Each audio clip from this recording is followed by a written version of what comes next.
માણેકનાથ મંદિર શ્યામનગર ખાતે ત્રિદિવસીય અમૃત મહોત્સવનો રંગે ચંગે શુભારંભ.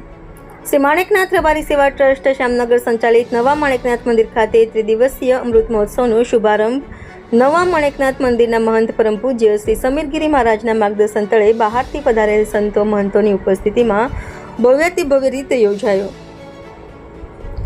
પ્રથમ દિવસે સંતોની હાજરીમાં સુંદર મજાની બગીયોમાં સંતો મહંતોને બિરાજમાન કરી શ્યામનગર ખાતેથી નવા માણેકનાથ મંદિર સુધી ડીજેના તાલે સમાજના ખૂબ જ મોટી સંખ્યામાં ઉપસ્થિત લોકોની ઉપસ્થિતિમાં કાઢવામાં આવ્યો હતો.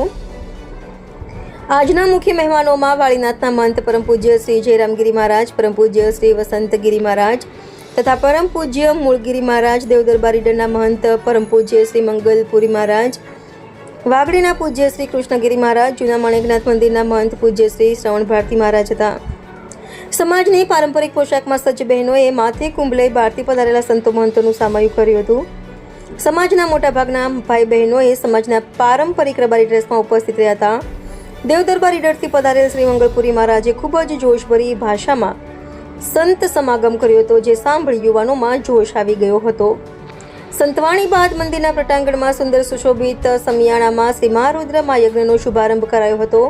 શ્રી મહારુદ્ર મહાયજ્ઞના આચાર્ય વિસનગરવાળા શાસ્ત્રીજી શ્રી ચિરાગભાઈ રમેશભાઈ જોશી છે.